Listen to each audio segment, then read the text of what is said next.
Okay, so to finish our discussion on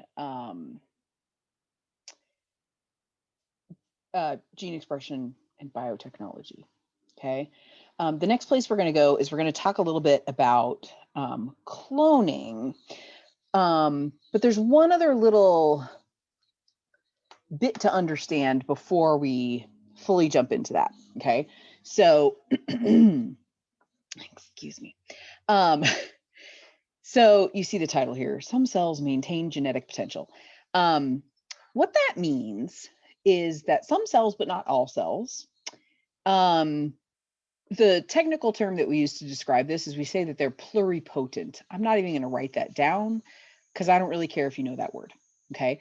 But the idea is that there are some cells that are flexible enough that they can then become they can produce other types of cells. They can go through cell division and become other types of cells. Some cells go down this pathway of development that once they reach a certain point, there's like no turning back. So, just to give you an example, okay, um, your skin cells. Okay, let's say that you scraped some of your skin cells off. Okay, you do this by the way every time you're exfoliating. So, okay, but let's say you scraped off some skin cells. Um, Besides the fact that they're dead, even if they were alive, those skin cells, if they were able to divide, would only ever be able to produce more skin cells under normal circumstances. Okay, there's weird ways that you can induce stuff and manipulate how things divide and all of that, but under normal circumstances, they have differentiated to the point that they're beyond the point of no return, essentially. Okay, they can't become other types of cells at that point. Okay, whereas there are other cells in your body, for example, in your bone marrow, you have cells that can become any other. They can. I shouldn't become. I'm feeling inarticulate this afternoon, that have the ability to become any type of blood cell. So they have a lot of potential to become all different kinds of cells, right? So during division, they can become a red blood cell or one of any number of different kinds of white blood cells. They have a lot of genetic potential. Okay. Um, Typically when we're talking about animals, when we're talking about cells that have a lot of genetic potential, we call them stem cells. Okay, you've probably heard that term before. Okay, so stem cells have a lot of genetic potential. Um, as a general rule, plants often are much more flexible than animals are in this particular way, right? So here we're looking at tissue culture happening with a carrot, right? It doesn't matter that it's carrot, it's just an example of a plant, okay? So if you take some cells from a carrot and you grow them in some nutrient medium, that just means some goo that has food for the plant. Um, and water and everything the plant needs to live, right? Those individual cells will grow and divide and grow and divide, and you'll end up with basically a whole replacement plant, okay? Because the plant has those cells have a tremendous amount of genetic potential, right? They can grow into anything. And so that new plant that we have grown from the cells of a previous plant is a genetic clone. So this leads us into cloning a bit as well. Okay. So that's what genetic potential means. Okay. So this is true. Anytime you do, if you are interested in houseplants or gardening, anytime the way that you're propagating a plant is by a cutting, right? So you cut a little bit of a plant, stick it in some soil and let it grow. What you're doing is this essentially, right? You are allowing that piece you cut off, whether it's a leaf or a stem or whatever, to differentiate, right? To sort of go backwards in differentiation, right? And become some other type of tissue. Okay. So lots and lots of plants do this, right? This is why we can grow lots and lots of different types of plants by cuttings. Okay. As you know, some types of animals you can do this too, right? Because we talked about like sea stars, for example, when we were talking about asexual reproduction. But typically with animals, it's more limited. So we can't just take any old piece of an animal to grow a whole new animal, right? For many animals, you can't do that at all. For others, it has to be specific cells. Okay. So, like I said, in animals, we typically refer to those as stem cells. Okay. So, let's talk about cloning for a second, because it's sort of related to this, sort of not. All right. So, there's lots of different types of cloning. The early 2000s, late 90s, early 2000s, um, was the development of nuclear transplantation cloning. Okay, became possible with mammals. Okay, and so what you're looking at here is you're looking at an example of that. All right, so what they're showing you is they're showing you a type of cloning, right, where you are taking the nucleus from a cell from one animal. In this case, it was sheep. The first sheep that this was, the first mammals that this was, successfully done in was a sheep. Her name was Dolly. She was in the news for a while. It's pretty exciting. Okay, and so what they did is they took some cells from the mammary glands, from the boobs of this sheep, right? And what they did is they took the nucleus, right, from that cell, and they put it into the egg cell from another sheep that had been denucleated, right? So they took the nucleus out of this, and then they basically fused this whole cell with this egg that was missing its nucleus. Okay. They give it a little zippy zap, a little literally a shock to start cell division, right? Cells divide, cells divide, cells divide. Makes a, first it's kind of a zygote, right? Because it's got 2N, right? It's diploid because it got, all of its chromosomes though from this sheep. Okay. But we get that thing to divide. It grows into an embryo, right? You put that embryo inside of a host mama, and it could be anybody, right? The surrogate mother could be the egg donor. It could be a totally different sheep, right? It doesn't have to be either of the two sheep that have been involved up until this point. But you put it in a surrogate mom, grows up, gives birth, and the baby is a clone, genetically identical to this sheep here. Okay. So that's nuclear transplant cloning. Okay. Um, Here's a little picture of how they do that. And there's a cute picture of a sheep just because. So this is actually pretty amazing how they do this, right? So what you're looking at here in this series of pictures is this is all microscopic, right? Because we're talking about individual cells. Egg cells, as far as cells go, are fairly large. So as far as cells go, egg cells are pretty big. But even still, this is all microscopic, right? And so what you're looking at in this picture is over here, there's like this little tiny like vacuum tube. And basically what it's doing is producing just a small amount of suction, just enough to hold this cell in place. Okay, just holding on to it. Okay, this little thing here is like a tiny, it's almost like a little syringe made of glass. So the way that you make these is you take a glass tube and you heat it up. So you essentially are melting the glass, and you stretch and stretch and stretch and stretch and stretch and stretch and stretch and stretch. And the really cool thing about glass is that you can stretch it microscopically small, right? And it's still a little tube. And then you just have this sharp edge, right? You just cut it at an angle. So it's a sharp edge, and it acts like a little tube that has a poker at the end. So it's like a needle, right? And so here's a cell, or here's the needle, right? And here's the little nucleus being sucked out of there. Okay. These pictures are probably not in order. Probably this one should go over there and whatever. Anyway. Yeah. So that's nuclear transplanting. So that's one way of cloning, right? Since Dolly the sheep, there have been tons of mammals that have cloned. It's gotten to the point now where it's like it's expensive to do, and it's whatever, but it's not even that. It's not terribly exciting in the sense that it happens with some regularity. Okay. So here are some clones, right? And here's where their DNA came from. And I have it written down somewhere, but I don't know where I wrote it down. The names of these cats are pretty adorable. So like this cat's name is Rainbow, and I can't remember the clone they made of Rainbow is like something similar, but I can't remember.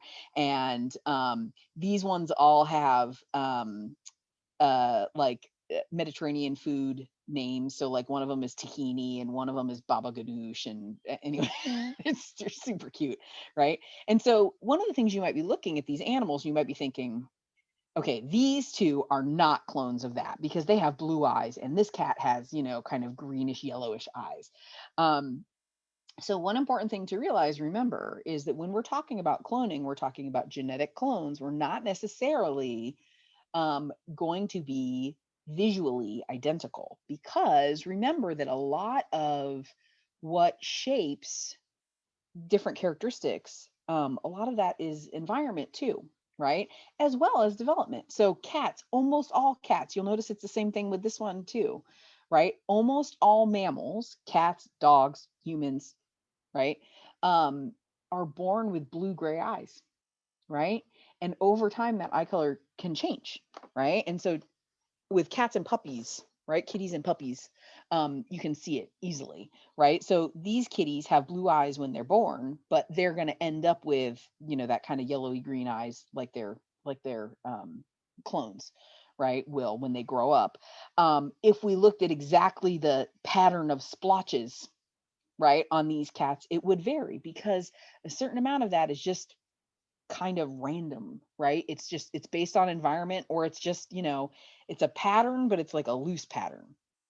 One thing you'll notice between these two is this kitty cat has both orange and this kind of blackish brown tiger pattern. And you're looking at this guy and you're like, I don't see any orange on her, right? Well, one really interesting characteristic, which I'm not going to get into too much with cats, but one interesting characteristic with cats is when you have calico cats, calico means that they have orange, black, and white coloration. They have all three of those colors. Um, Calico cats, the vast majority of the time, are female because coat color for that orange and black is carried on the X chromosome. And as you may recall, females have two X chromosomes. Males have only one X chromosome. So male cats typically cannot be both orange and black because they only have one X chromosome, so they can be one or the other.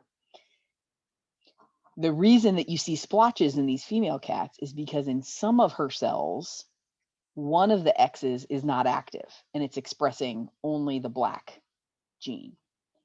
Well, I should say gene, the black allele, right? In other cells, those cells are expressing the other allele, which is on the other X chromosome, and so they're orange. So when this little pumpkin was cloned from her, the cell that they used as the source, right, apparently, at least at this age, is only expressing that black color. Could be that she develops more orange spots later on as she as she grows and gets new cells, or perhaps not, right? Anyway, right? So cloning is a thing. What's the point of cloning? A lot of it is just, let's see if we can, which isn't always the best reason to do things in biotechnology. It's like, let's just see if we can do this. It's not always, it's not always a good idea to just do things to see if you can. But there are potentially some uses. One use that is very expensive, but is a possibility. There are services that will clone your pets for you, right? So if you have a dog or a cat that you love, love, love, love, love, love, and you have money to burn, right? You can get your pet cloned, right? Collect some cells from your pet, right? And you can grow a genetic replica, right, of your beloved Fluffy, right? It costs tens of thousands of dollars. It's very, very expensive. But it's something you can do. Okay. There's some discussion of using cloning for endangered species, right? So if you have, different animals whose populations are struggling, one way to increase population size is with cloning, right? With doing this nuclear transplant cloning. And so here are some examples of animals that have been cloned. The problem is that when you're cloning, you're not introducing any genetic variation. So while you're adding more individuals to a population, you're not changing the gene pool of a population necessarily. And we've talked before about the potential risks of having a gene pool that is too similar, right? So if, I think the example we talked about before was cheetahs, right? So one of the reasons that cheetahs are in kind of a precarious position is that their gene pool is so small, meaning that they all are very, very similar to each other. Each individual cheetah is so similar to every other cheetah that if a disease comes along that one cheetah is highly susceptible to, probably all cheetahs will be highly susceptible to it and they'll all get wiped out, right? And so this is not a real good like long-term solution for endangered species as far as boosting their populations. It's a, sort of a stopgap, right, to keep their populations of a reasonable size. But it's not necessarily a real long-term thing, but it has been used that way, right? And so look at these guys, two different types of wild cattle, right? Look at their little faces. Cat, there's something about a cow nose that is just like super cute and adorable. With those long legs. Anyway, cute critters. Okay. So that's nuclear transplanting. Okay. Another type of cloning is therapeutic cloning. Okay, this is what we're talking about more when we're talking about when you hear about stem cells typically. And this is another thing that used to be in the news a lot more. You don't hear as much about it now for a variety of reasons, but it's still a thing. Okay, therapeutic. The idea behind therapeutic cloning using stem cells is to replace cells that are damaged, right? To replace tissues that are damaged. Okay. So you take some source of stem cells, whether they are adult stem cells in bone marrow, for example, we talked about that a minute ago, or whether we're talking about the stem cells of an embryo. Okay. And you grow those cells in, different cultures, and you expose them to different things to kind of encourage them to become different types of tissues, to replace a damaged or defective something or another. Okay. So therapeutic cloning could be used to grow replacement blood cells, right? It theoretically can be used to replace all kinds of tissues like hearts and nerves and all kinds of things. Some of the problems associated with therapeutic cloning are technological, right? We haven't quite figured out how to do X, Y, or Z yet. Some of them are challenges that are more uh, related to what am I trying to say? Some of the questions are more like ethical than anything else, right? So in order to use adult stem cells, all you have to have is somebody who's willing to have some of their stem cells harvested, right? It is not pleasant donating bone marrow. It is a very painful procedure, but lots of people are willing to do it if necessary, if it can save somebody, right? They're happy to do it. So that's simple enough, right? Somebody can give consent to say, hey, go ahead and, use some of my bone marrow, I'll grow more, right? Use some to use for research or to use clinically to help somebody. A lot of the more ethical considerations are around embryonic stem cells. Essentially, the way you get embryonic stem cells is from embryos, right? So embryos, remember, are several stages, a little bit of cell division, several stages of cell division, rounds of cell division after a zygote. Okay. So we're talking about an egg that gets fertilized. It divides, it divides, it divides, it divides into 8 cells or 16 cells or 32 cells. So we're not talking about a fetus, right? We're not talking about a fully developed organism. We're still talking about a small number of cells. But I imagine that you can see right away what the ethical considerations are, because when you're using embryonic stem cells, essentially you destroy the embryo in the process, right? Because there aren't very many cells to begin with, and you're taking them all apart and inducing them to become different things. Um, The ethics of that vary. The sources of embryos for stem cell research vary. One of the advantages of using embryonic stem cells is that they have more genetic potential, right? So whereas adult bone marrow stem cells can only become different types of blood cells, embryonic stem cells can become any kind of cell. So they have a lot more genetic potential. Okay. Where do the embryos come from? There's lots of different places where they can come from. They can come from miscarriage. They can come from a termination of a pregnancy. Most often, though, the source of embryos for research for this kind of thing, they usually come from donations from people who produce embryos using reproductive assistance technology, right? So in vitro fertilization, for example. So a couple is struggling to have children. One of the potential workarounds is you collect sperm from dad, you collect eggs from mom, or from donors. You put them together in a dish, you get the sperm to fertilize the egg, you make little embryos, you stash them in the freezer until you need them. Right? So some of them you implant into mom, right? Maybe it's successful, maybe it's not. If it's not successful, you go get some of the ones that are in the freezer, you try again, right? But oftentimes what happens is you end up with more embryos than you actually are going to use, right? Because it's not always successful, right? You often end up with extra embryos, and it's like, okay, I have the 2 kids that I wanted to have, and now there's these embryos in the freezer. What do we do with those? Right? And this is a big ethical conundrum for a lot of people. People who who feel that life begins at fertilization, often have concerns about, the rights of those embryos to live, right?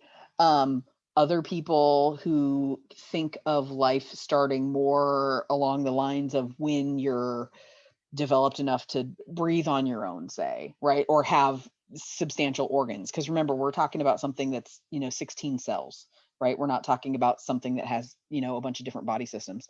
Um, those kind of people might not have the ethical concerns, I should say, as others. So there's a lot, it varies quite a bit as far as what people think is acceptable as far as the use of embryonic cells.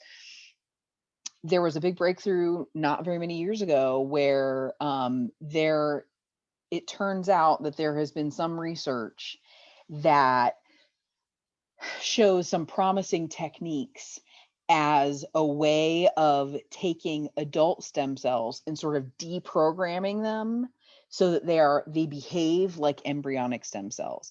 So the reason you don't hear as much debate about whether or not whether or not scientists should be allowed to do research on embryonic stem cells is because we actually don't really need them anymore, because techniques have developed that are functional, right? That are good enough to deprogram adult stem cells now, which is kind of cool. Okay. Um, Maybe someday the technology will be good enough that we can deprogram any cell, right? And sort of bring it back to an early enough development and then guide it into developing into something else, right? That's not possible yet. But maybe it could be someday. Okay. So anyway, it's sort of interesting example of cloning as treatment for disease or injury, or that kind of stuff. Okay. All right. So the rest of the topics here are really sort of deep biotech. Um, we're going to talk about a few different techniques and kind of a little bit of what are these used for, how do they work, kind of in sort of a general sense, right? So some of the different things we're going to talk about is we're going to talk a little bit about how DNA is cut apart, right? How do you, if you want to use DNA to do something in biotech, how do you separate out a gene that you want from the rest of the DNA? Okay. Another technique we're going to talk about is if you have small quantities of DNA, how do you make more? Okay. And so we'll talk about why you would need to do that in a bit as well. How do you take DNA and insert it into other organisms? So we're going to talk about that. And yeah, okay, and a couple of other things. Okay, so these are all kind of some of the different applications that we're going to talk about for different uses. Okay, so first let's talk about cutting. So let's say that you are interested in a particular gene from one organism, and you think it would be really cool to take that gene and insert it into a different organism. Well, the very first thing you have to do to be able to do that is you have to be able to isolate and cut out the gene of interest. Okay. And so you can do that using restriction enzymes. So, restriction enzymes, essentially what they do is they cut DNA at a particular sequence, right? And so, in this particular example, the restriction enzyme cuts between a G and an A only at that particular sequence. So that's where it cuts, right? And so it cuts the enzyme, right? Literally breaks apart the DNA at that space, right? And if that same sequence appears later, right, on the other side of the gene, you can cut it in two places and then you have this separate strand of DNA. Okay. That's what restriction enzymes do, right? Then if you're interested, you can increase the amount of DNA that you have for a variety of applications using a technique called PCR, polymerase chain reaction. So you know what polymerase is, right? Remember DNA polymerase? What did it do? DNA polymerase is a protein that builds DNA polymers. Okay. So what PCR, polymerase chain reaction, is, essentially, you don't need to memorize the details of this, but essentially the goal of this is to increase the amount of DNA that you have. So just one example of an application of this would be, let's say that you had DNA from a crime scene, right? And so you find a very small quantity of blood, a couple drops, right? And there's DNA in there. We know there's DNA in there, but is there enough to do all kinds of different testing? Well, maybe not. So what do? Well, you isolate the DNA from the sample that you have, right? And then you take that isolated DNA and you literally plunk it into this machine, right? That does PCR. And it is as simple, apparently, it is as simple as basically like pushing a button. Okay. What the machine does is it cycles the temperature, and there's free nucleotides floating around, right? And there's this DNA polymerase, right? And essentially what happens is, as the temperature heats up the DNA, the strands separate, because remember, hydrogen bonds aren't super strong, right? Yeah. So if it gets really warm and everything's moving around, hydrogen bonds aren't very strong. So the two strands of DNA kind of unwind from each other. Yeah. And then you have this special heat stable DNA polymerase. And if you have free nucleotides floating around, what happens is you basically just build, just like in DNA replication, you just build more DNA onto the side of each strand, right? And then you cool it down, right? So that everything recongeals. Yeah. And then heat it up again. Then those two each separate, right? More nucleotides get added on because you have that fancy DNA polymerase that's heat stable when it's hot, right? And then they cool it down, they congeal, right? So you're essentially doubling the amount of DNA you have each time you do this. Okay. So that's how you amplify an amount of DNA, right? So let's say that like this example, it's a crime scene, right? You find one drop of blood, right? And you want to be able to do genetic testing on that, right? Well, one drop isn't going to be enough, but if you take the DNA that's in that sample and you make copies of it, essentially that's what PCR is, make a bunch of copies of it, then you have enough DNA to do all kinds of testing, right? Or let's say that you are looking at a particular trait in an organism that you want to put in another organism, but you need a lot of copies of the DNA, PCR. Okay. So essentially, this is the way that we copy DNA for all different kinds of applications. Okay. So there's a little machine, right? It's pretty cool. Okay. It's pretty neat thing. Okay. Um, so DNA fingerprinting, let's talk about DNA fingerprinting for a second. DNA fingerprinting is the process by which you are comparing DNA between different individuals, right? So back to that whole crime scene idea. And this isn't the only time we do DNA fingerprinting. It's just the one that, you hear about in the media a lot. So let's just go with it. Okay. So everyone has unique sequences in their DNA, which is actually pretty amazing considering that if you think about how much DNA individual humans share, right? It's actually a very small amount of our DNA that's different. Okay. But if you can find the areas on DNA that are different from one another, right? Each of us has our own unique sequence. And so your book talks a little bit about, they call them short tandem repeats or STR, STRS, short tandem repeats. And basically what these are little, so short, sort of self-explanatory, tandem meaning they're next to each other, and repeat meaning you've got this little sequence that repeats. And this is one of the things that is most likely to be different from one person and another person, right? So even though 95% of your DNA is identical to every other human, right?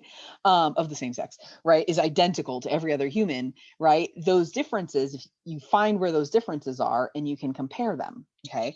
So what DNA fingerprinting is you have a DNA sample. If necessary, you do PCR to increase the amount that you have. Okay. You apply a restriction enzyme to cut that DNA up into chunks. Okay. So the piece of the technology that we use to do DNA fingerprinting is called gel electrophoresis. Okay. And so you have a sample of DNA. You subject that sample to restriction enzymes. Restriction enzymes, remember, cut the DNA only at specific sequences. That's how they work. Okay. So, and we know, right, we have lots of different restriction enzymes that we've identified that we know where they cut DNA. Okay. So you find a restriction enzyme that works on one of these short tandem repeats. Okay. And what you do is you mix the DNA with the restriction enzyme to chop it all up into small pieces. Okay. And the way that gel electrophoresis works, let's look at this one, then we'll go to the next one. Okay. Is you load the DNA into these gels that are very much like Jello. We typically don't use gelatin for them. We typically use agar, which is similar in its texture. Okay. It feels a lot like Jello. If you were to handle it, you'd be like, this kind of feels like Jello, right? Same kind of thing, but like solid Jello. So you have these little wells where you put your DNA. Okay. And the gel is sitting in a bath, right, that has water and a buffer so the pH doesn't get all squirrely and wonky. And what you do is you actually produce a little electric field, hence the electrophoresis, going through that gel, so that where you load the gel is the negative side of the power source, and then the positive side is the other end. Okay. Why? What happens is the DNA has a negative charge to it, as it turns out, right? It's those phosphate groups, man. They're negative, as it turns out. Okay. And so that is going to get pulled through the gel toward the positive charge, right? So opposites attract. So the negatively charged DNA gets pulled towards the positive charge. Okay. What happens in that process is, as the DNA is being pulled through, shorter, smaller pieces of DNA move faster than longer pieces of DNA, right? And that's just due to diffusion. Yeah. So if you need an analogy for this, right? Let's say it's one of those super fun windy days that we often get here in Southern California, particularly in the fall, but in other seasons as well. Um, and so it's Santa Ana's, right? And so it doesn't take very much wind at all to blow a leaf, right? It takes a little more wind to blow the branch off of a tree. It takes a lot of wind to blow a person, okay? But, less wind to blow a child than an adult, right? So the idea is that even though all of the DNA is attracted to the positive end of the gel, right? The little ones are going to move faster, like a leaf in the wind, right? Than the longer ones, because the longer ones don't move as quickly. They're just slower to move because they're moving through this jello stuff. Okay. So what happens, the reason we do this is they separate based on their size. Okay. So you can see we have these little bands where you have these little like collections of DNA of different sizes. Okay. So these little bands represent the longer pieces of DNA. And then on this side, these represent the shorter little chunks of DNA, and they all separate out. Okay. So that's how gel electrophoresis works. So let's look at that picture a little bit closer. Okay, so let's say that we've got two samples of DNA, right? One comes from a crime scene, so we find some blood somewhere. Another comes from a suspect, right? And we take those two DNA samples and we use restriction enzymes to cut them up, to chop them up, right? And then we load up the crime scene over here where it says 1, and we load up the suspect's DNA in 2. Okay, well, as we can see in this example, right, the DNA from the crime scene cuts anywhere where there's 2 C's, right, that are repeated like that. Okay, so it cuts here, and then that same sequence occurs here, so it cuts there. Okay, well, in a suspect, their sequence here is not the same. They got an A and a T, right? An A and therefore a T right here instead of a C and G. So it doesn't cut, the restriction enzyme isn't going to cut right here, okay? Because restriction enzymes, remember, only cut at specific sequences, but it will cut there. So what that means is that this sample gets cut into 3 pieces, and they've labeled them with letters, right, to help you figure out which one's longest, which one's the shortest, right? So it cuts one kind of medium little-ish size piece called W, right? A bigger one called X, and then another fairly small one called Y, right? Whereas on this sample, it cuts this Y size, right? Because it cuts, the restriction enzyme cuts there and there, but it doesn't cut here. So instead of making a fragment that is W and X, it just has a big long one, which is Z. Pop them into the little, load them into the gel, right? Let them run for a while. Yeah. The shorter ones get pulled farther. So the Y's get pulled way to the end. The W, because it's almost the same size as the Y, gets pulled pretty close to the end. The X is kind of in the middle, right? Because medium sized. The Z is real long though, right? Because it didn't get cut here. So it's real long. So it stays up here close to where it was loaded because it's so big that it has a hard time getting pulled through the gel, right? And then it's literally just as simple as, does this look like this? That's literally how it works, right?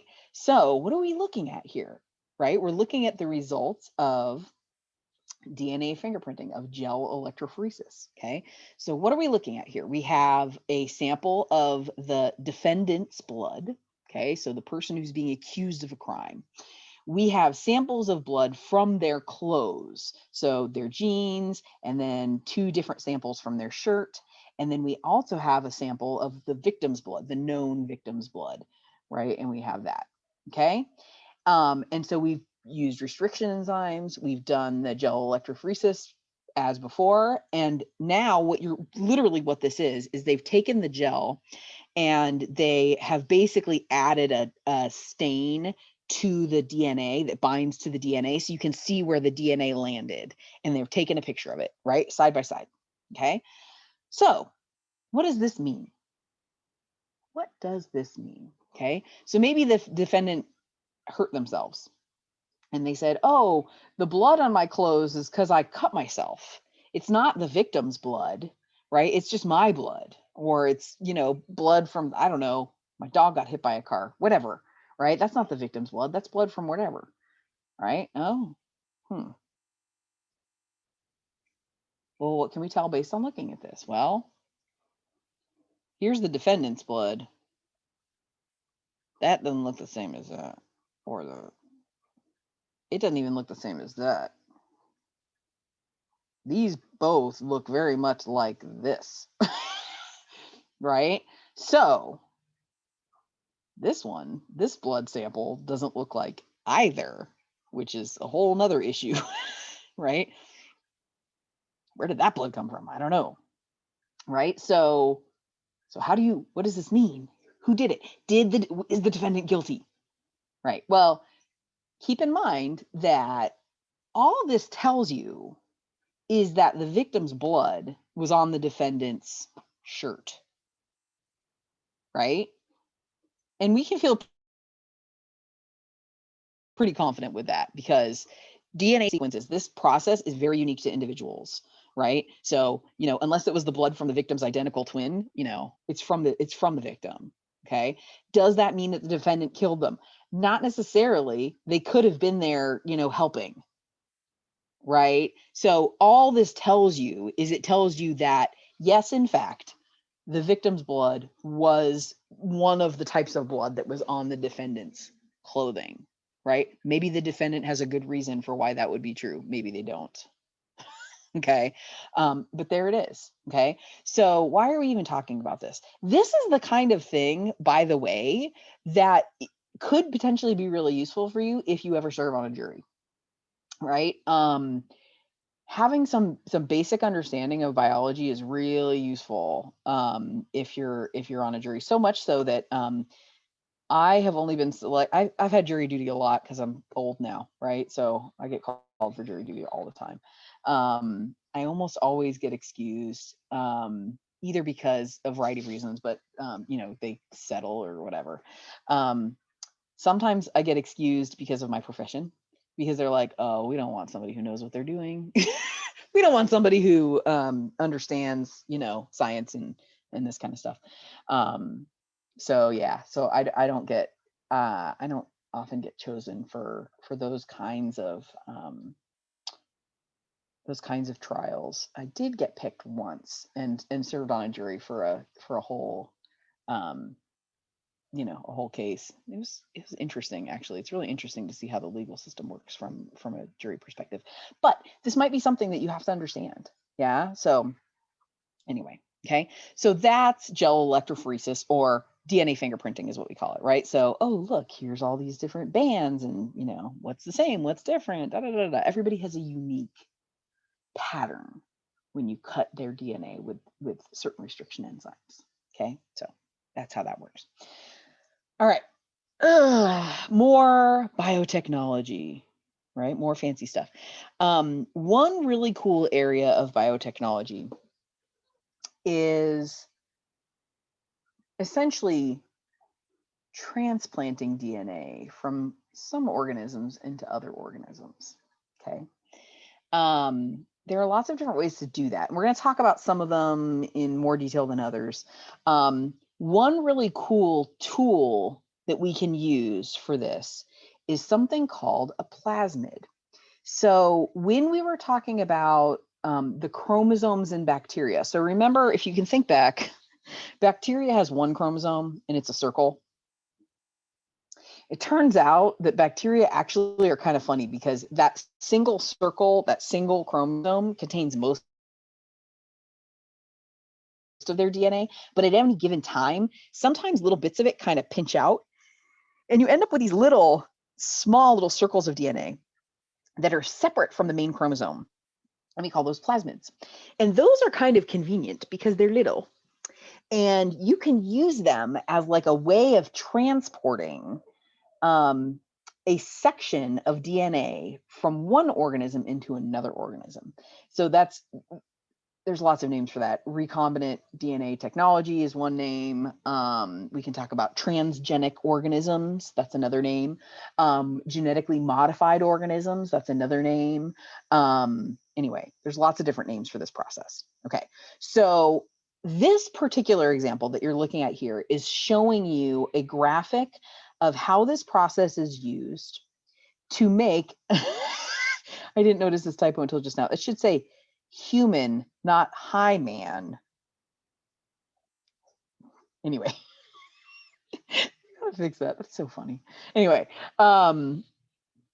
what was I going to say? Okay, so this particular process is one way of taking the human gene for production of insulin and putting it into bacteria. Okay, so here we have a bacterial cell, and we're going to isolate the plasmids. We're going to take the plasmids out of there. Okay. Here we have a human cell. We're going to isolate that particular gene of interest, in this case, insulin, right? We're using restriction enzymes to cut at specific sequences, right? Exactly where we want to. And then what we're going to do is we're going to take that insulin gene, right, where it's been cut out of the DNA, and we're going to stick it into that plasmid, right? So essentially we're cutting and pasting. And so, right, we're using restriction enzymes to do the cutting, and we're using DNA ligase. Remember that? Remember DNA ligase? The enzyme that sticks it together, to stick them together. Okay. And now what we have is we have something called a recombinant plasmid. And what that means is that we have recombined, we have taken a gene from one organism and put it into a loop of DNA from another organism, right? And what's really cool about that is, remember, bacteria are not particularly closely related to humans, but because DNA is DNA, right, we can totally do that. Okay, so now we've got this little plasmid, this little loop of DNA that has some bacterial genes in it also, but it also has the insulin gene. Why on earth would anybody want to do that? Okay, well, if you are a type 1 diabetic, you know why somebody would want to do this. So type 1 diabetes is a condition where essentially what happens, it's really kind of interesting actually. It usually happens in children and teens, although it sometimes can happen in your 20s occasionally, but most commonly it happens in kids or teenagers. And what happens is essentially it's an autoimmune situation where your immune system goes kind of squirrely and attacks your pancreas, and it kills all of the cells in your pancreas that make insulin. Okay. And I know you're thinking like, what? I don't understand what any of this is. I don't know why. I don't care. None of this matters to me. Okay. It does matter to you. Here's why. Insulin is really, really, really important for your body to be able to maintain appropriate level of sugar in your blood. Okay. Every time you eat any kind of carbohydrate and you digest it, right, whether it's starches or simple sugars, it doesn't matter, right? When you consume carbohydrates, your digestive system breaks it down into sugars like glucose. That glucose ends up in your blood, right? What insulin does is insulin is like it's a little molecule that tells your body, hey, we got plenty of sugar here. If you need sugar, take the sugar, right? And if there's extra, you consume more sugar than you need at that moment, which is typical because we tend to eat meals that are, sort of sizable at various points in the day rather than constantly grazing all day long. So you take in more sugar than you need at that exact moment. So you store some of it in your liver and in your muscles because of insulin, because insulin tells your body to do that. Well, if you can't make insulin, guess what? You can't store that sugar. So your blood sugar is elevated. Elevated blood sugar, high blood sugar, is actually super dangerous. It causes damage to your blood vessels, which can lead to all kinds of nasty things like blindness, and it does all kinds of organ damage.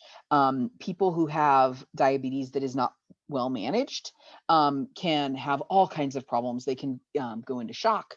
They can lose because of circulatory problems. They can, they have to have their toes or their feet amputated, right? Because they have circulatory problems. There's all kinds of bad things that can happen as a result of sugar being too high. How do we treat diabetes? The only way to treat type 1, I'm not talking about type 2 diabetes, that's a whole different thing. If you want to talk about that, we can in a Zoom sometime. So ask me if you want to talk about it. But in type 1 diabetes, since you no longer are able to make your own insulin, the only way to treat it is with providing insulin to somebody. Okay. So back in the bad old days, right, before we understood insulin, before we understood hormones and how they work, if you got diabetes, you would die, right? It would be very uncomfortable. But if you had type 1 diabetes, you would die fairly shortly thereafter, and it would be miserable and agonizing and awful. People started to learn about hormones, and they figured out that, what was deficient in somebody who had diabetes was insulin.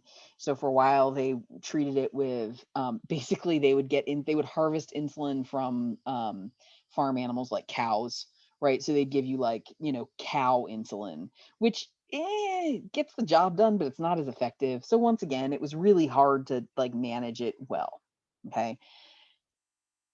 The real heyday, right, of finding good treatments, efficient, high quality treatment for people with type 1 diabetes was when they discovered this process, when they developed this process of being able to make recombinant insulin.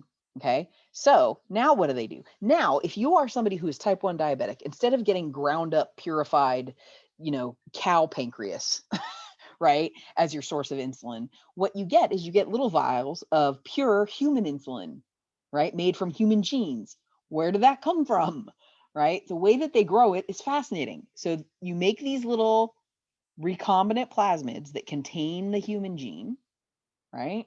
You stick those plasmids into bacteria. Here's a picture of a plasmid, by the way, right? So see how there's this little loop right here? This is it, made bigger. This little loop that is outside of the main chromosome. Here's another one. That's a plasmid. I forgot this picture was here, sorry. Right? So you take that plasmid and it's taken up by some host bacteria, right? And then you grow that bacteria. And remember, bacteria, the way that they grow and divide, it's asexual reproduction. They essentially clone themselves, right? So this guy clones over and over and over and over and over and over, and you end up with this huge vat of bacteria. And that vat of bacteria, because they contain this human insulin gene, make human insulin. And then you just isolate the insulin, right? This should say isolate and package. Another typo. I got to fix all these, right? So you isolate the insulin and then you package it into little vials. Boom, there you go. Purified, package, sold, right? Helps treat diabetes. Okay. So notice that it says human insulin rDNA origin, right? What that means is recombinant DNA, right? So we have taken a human gene, put it in a bacterium, and then you grow the bacterium in these big vats. You pull the insulin out that those bacteria have made, right? Purify it, throw it in vials and sell it for people, right? And so nowadays it's still a challenge, right? Living with any kind of diabetes is still a challenge, but the treatment is much better because now essentially what you can do is you can replace your missing insulin and it's exactly identical to the type of insulin that you would make if your pancreas was working normally, right? So it's much better. Okay. So that's recombinant tech. All right. We can use that basic process to make all different kinds of things. So I'm going to kind of skip through this because I don't want to get overwhelmed by this. But the idea is you can insert genes from one organism into another organism super easily. Okay. Um, in fact, the same basic process, right, is used in GMOs. So let's talk about what a GMO is. GMO stands for genetically modified organism. Some people say when they're talking about animals, they often use the term transgenic organism, or what is it that they say on the food? If you buy food that has GMO, has food that has been genetically modified in it, they say they use I can't remember what they say, like genetically altered, or they don't say GMO because people hear GMO and they're like, oh, we're gonna die. Okay. Same technology though. The idea is you have this little plasmid, this carrier, right, that carries a gene, and that plasmid then gets injected into some host. So instead of it being in a bacterial cell, it ends up in a plant or some other organism. Okay, let's talk about GMOs. Um, the vast majority of genetically modified organisms that are out in the marketplace are plants. There's only one GMO of animal tissue that is available for purchase now. Most of them are plants. Okay. What kinds of genes are we inserting into the plants? All different kinds of things, right? People get a little bit worked up about genetically modified organisms because, well, for a variety of reasons. Some just because they fear technology. It sounds scary. It sounds scary. Therefore, I'm not gonna deal with this. Okay. Sometimes it sounds scary because it kind of is scary. Okay. So I just want to talk about some examples of genetically modified organisms just so that you have some ideas of why anybody would do this. So one of my favorite kind of like feel good examples of a GMO is something called golden rice. So in Asia, right, particularly well, really all of Asia, right, southern and kind of eastern, right, but all of Asia, um, a lot of people that live in those places are poor, and a large portion of their diet is rice. Okay. So a lot of people that live in these developing countries that generally, are paid really not well, right? Um, they don't have, beyond their sort of staple diet of rice, they don't get to have a lot of other types of food often. And one really common deficiency in that particular area of the world is vitamin A deficiency. Vitamin A is something that most of us get from various different colors of fruits and veggies.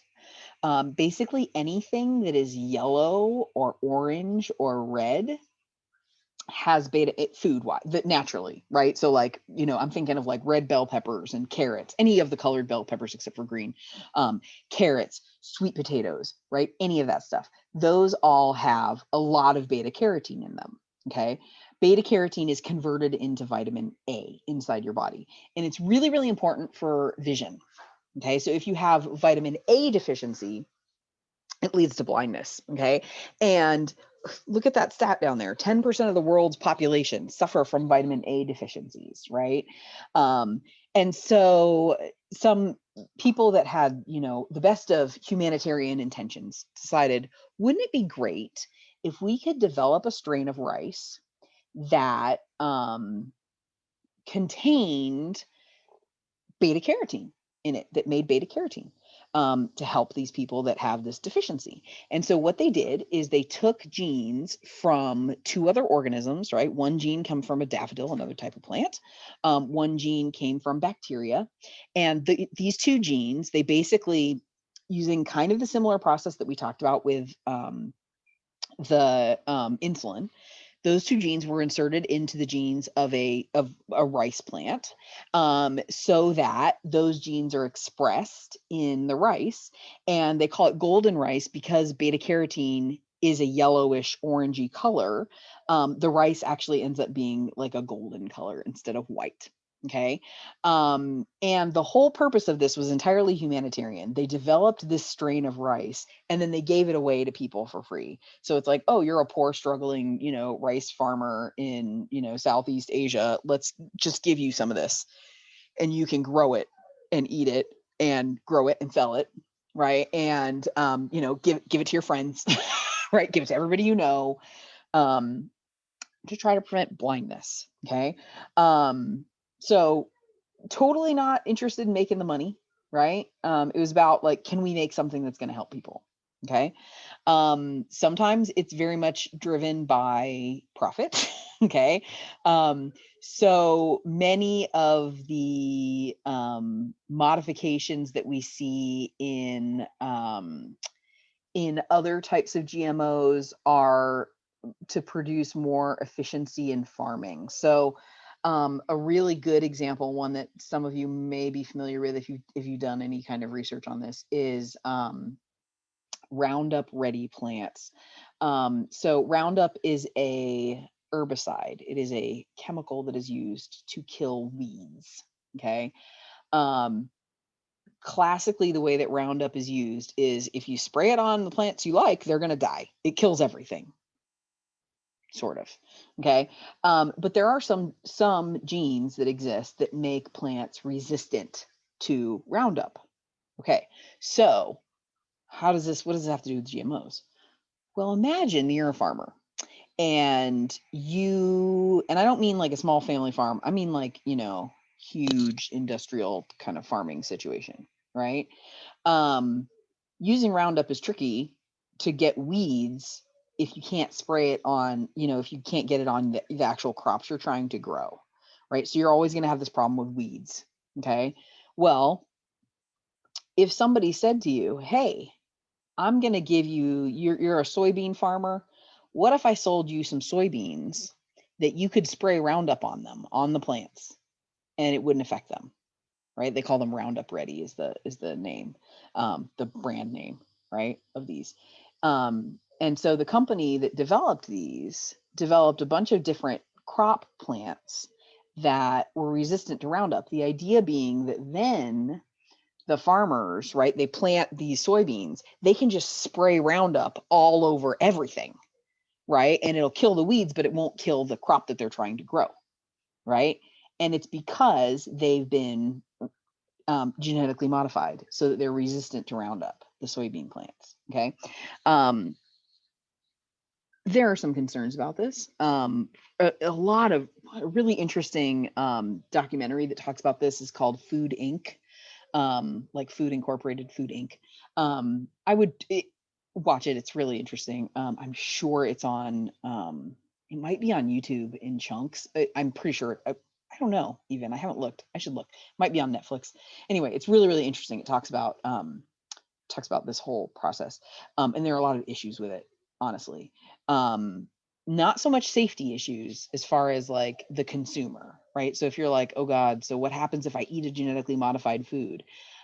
Genetically modified foods are incredibly well tested, right? And they don't make it onto the market unless they've been deemed safe. Now, is there a possibility they'll cause problems, down the line, like long-term consumption? Maybe. That's always a concern. That's, even as well as you test something, maybe, you don't know until there's like, extensive exposure. Maybe that's an issue. But for the most part, genetically modified foods are carefully tested for safety. Um, the big concern that a lot of people have is more one that's an environmental concern, right? So, what are the ramifications of having organisms that have been modified out in nature? What are they going to do in that kind of context? And then there's also concerns about like ethics of these companies. So, the company that makes Roundup Ready crops is called Monsanto. And if you've never heard of them, cool. If you have heard of them, may have negative connotation. They make a lot of money, right? And they've been doing some shady practices, which really hurt farmers, as it turns out. So there's a lot of like ethical concerns about how these different technologies are used. A few years ago, there was a big push to get labeling on food that will say whether or not it's been genetically modified or not.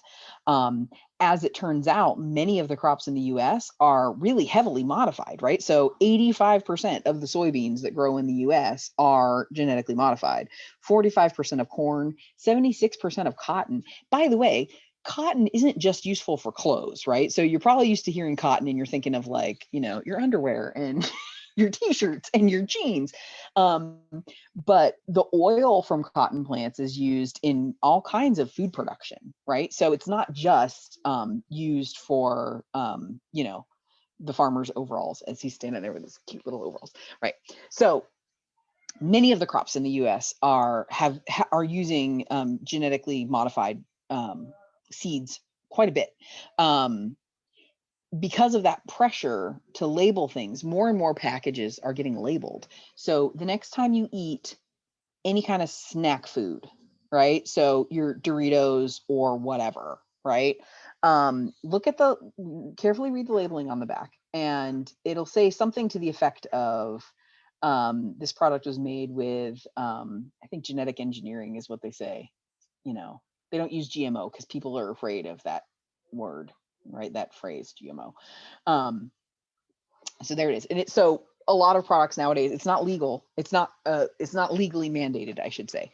It's not a requirement that they label, but a lot of products have just started labeling because they're like, whatever, we're gonna, if it's, we want to have the same packaging everywhere we sell this product. And if some localized areas require this labeling, we're just going to throw it on all of the packaging just to save money instead of like having different packages for different places. Okay, so they're doing that. But anyway, okay. I'm not going to talk about BT corn. It's another example that's kind of interesting. But there are lots of examples of all kinds of GMOs. So here's some people in France, as you can tell by the French, that are protesting GMOs. In general, people in Europe are much more sort of wary of intrusive technology in the development of their food. So a lot of times, a lot of this stuff is, there are lots of European countries that won't import food from the US because they're like, you guys do weird stuff to your food. We're not interested in that. We're not interested. And since so many of ours have GMOs, they're like, we don't want to buy corn from you. Are you kidding? Put weird stuff in there. So here's a little table that kind of talks about some of the pros and cons. It's interesting, right? Because like I said, there's been a lot of research carefully done to sort of, look at whether or not these are safe. And like the example of golden corn, they can be incredibly beneficial, right? To help people. They can also be used just to make people, make farmers' lives easier, right? As far as maintaining their crops. There's all kinds of like funky ones too. So another real fun example is, there's this protein that is made in certain fish that live in really cold places that essentially acts like an antifreeze to keep the fish from freezing. They have isolated the gene that's responsible for that protein and put it into strawberry plants, so that strawberry plants can grow in colder conditions without the berries freezing. Right? Like that's crazy. So if you're a strawberry farmer, it's like, sweet, that could increase my growing season, right? I could start growing earlier in the spring. I can grow later into the fall. Awesome. Right? So, my sort of attitude about GMOs is that we've been manipulating our food for all of human history, right? Normally we do it by selective breeding. This is just like a shortcut around that, right? So it's a way of taking, instead of selective breeding organisms until you get what you want, it's kind of a cheater way of like taking genes from other organisms specifically and putting them into organisms. So I find it to be not that frightening personally, just because it just seems like a more targeted approach to what we've always done with food, which is modifier food. We've always done that. We've just done it differently. Okay. So that's kind of an interesting sort of hot button issue in biotech. Okay. So there's a cool thing about it in your homework that you'll do. Okay. We already talked about growing insulin, right? So that's one gene product that you can produce using biotechnology. Sometimes rather than having bacteria as the vehicle that makes a product, you can use other kinds of animals. So these are transgenic sheep that have had a gene inserted into them where their milk produces a particular gene product. And then when they milk the sheep, so the sheep don't get hurt in this process. We're not killing the sheep. In fact, these sheep are probably pampered sheep. They are probably the most spoiled sheep of all time, right? Because they want them to live a long, healthy life so that they can get plenty of milk out of them, because that's what they use as the source of whatever the gene product is that they're making, right? So there's all kinds of cool examples of various different types of gene products. Okay. And so here's just a list of some examples. Look at it if you want to, but recombinant DNA technology, right? Anyway. Okay. Read that if you're interested. Okay. What is this? This is just kind of a comparison of two different types of cloning, right? So this is like, or two different types of insertion of genes. So using a plasmid versus injecting it into a cell and then making it, I don't even know why this is in here. I don't care. Okay, let's talk about gene therapy. I'm like, why did I put that in the PowerPoint? I don't know why I put that in the PowerPoint. I just did. Gene therapy is interesting. Gene therapy is a process. How many more slides do I have? Oh, good. I'm almost done. I feel like I've been talking forever. Okay. Gene therapy is a process where the goal of gene therapy is to replace not just a protein or a tissue that's damaged, but DNA that's defective in an individual. Okay. So if we go back to up here, with our stem cells. Whoa, where were our stem cells? There we go, right? Where it's like, okay, we need to, grow some new heart tissue because somebody has a heart attack and we want to replace it, right? You can use therapeutic cloning or stem cells for something like that, where it's like a one-shot deal. It's like, we need to replace this thing that is busted, okay? And that's what that is, right? So that's a distinct thing from gene therapy. What gene therapy is instead of replacing the organ that's damaged or replacing the tissue that's damaged, right? What you're doing is you are trying to replace defective DNA in an individual with a copy of the good functional version to basically change a diseased state, some sort of genetic disease. Okay, so here we got a healthy person that's donating their DNA. Okay. And so, we got our gene of interest. We've got the RNA version of that, right? So it's transcribed. We got the RNA. And we have a virus. We haven't talked much about viruses yet. We're going to next week. Okay. Viruses are really interesting for a variety of reasons. So that's something that we're going to talk about a little bit next week. But essentially what a virus is it's a protein coat surrounding either DNA or RNA. Okay. And so this particular one is a retrovirus, which means that it's got RNA inside of it. Okay. And it says infectious but harmless. What does that mean? Well, it means it's going to get into your cells. It's going to affect your cells, but it's not going to make you sick. Okay. So we take this RNA for the gene of interest, right? We stick it into this virus. Okay. That virus, right? We're giving this person a virus. And because it's a retrovirus, what it does is the virus inserts, right? It's converted into DNA. Retro meaning it goes from RNA to DNA. Normally it's DNA then RNA, right? So it goes backwards. So we call it a retrovirus, right? We take this RNA and it gets converted into DNA and incorporated into the host cell. So essentially what we've done is we've replaced this crappy mutant gene with an effective version of the gene, right? In a person that has some particular disease. Yeah. Gene therapy is in its, I don't want to say infancy. It's been around for a while, actually. It's been around for a few decades. The problem with gene therapy is it's still being tweaked. it has amazing potential to get rid of all kinds of genetic diseases, right? It has amazing potential to cure people of all kinds of horrible genetic diseases by essentially giving them good DNA, right? Instead of whatever mutated messed up gene they have, replacing it with new good stuff. The problem is that so far, sometimes the side effects or the potential, like, negative outcomes are worse, or if not worse, pretty bad. So it's not done in a kind of widespread way yet.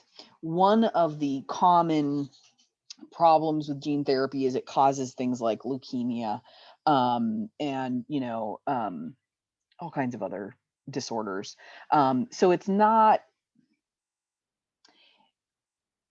quite, they haven't quite figured out how to do it effectively and safely yet, but we're so right there. There's drug trials for this all the time, right? There's lots of research on this, and we're really close. Okay. To add to that, another area of incredible potential in biotechnology and DNA technology is something called CRISPR, um, spelled CRISPR. Okay. And CRISPR uses, essentially what CRISPR is, and this is, I'm giving you the like super like simplified Disney version of it. Essentially what CRISPR does is it's a DNA editing tool, a process that's a way of editing DNA. Okay.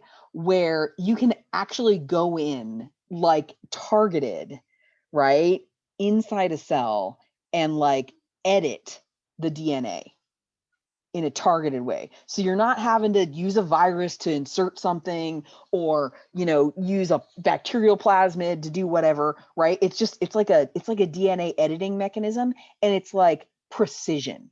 So where those other things are kind of like, well, first you got to figure out how you get the gene you want, and then you got to figure out how to cut it out, and then you got to have some sort of delivery mechanism, right? CRISPR is incredible because it has the capability to just like correct genes, right? And this has just come out in the past couple of years, is when CRISPR has been shown to be successful. Like I said, if you want to read more about it, please do. There's a little bit in your book about CRISPR.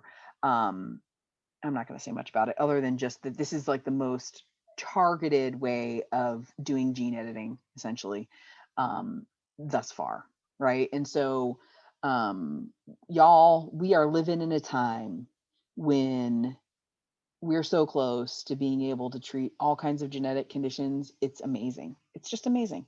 It's so amazing, right? And how far we've come from the development of antibiotics in the 1950s to a point now where we're talking about gene editing. Like, that is an incredible leap in technology in just a handful of decades, y'all. And it's kind of remarkable to think about it. Yay, science. Yay, science. Anyway, okay, that's it for biotech. All right, so yeah, so that's the end of that. And sorry that this video was so long. And for all this stuff, like I said, if you're like, what was she even talking about? That was too superficial for me. I need to read more. By all means, please read more in your book or Google, right? You'll find all kinds of cool stuff, especially on, some of the new things. All right, but that's all we're going to deal with. All right. Okay.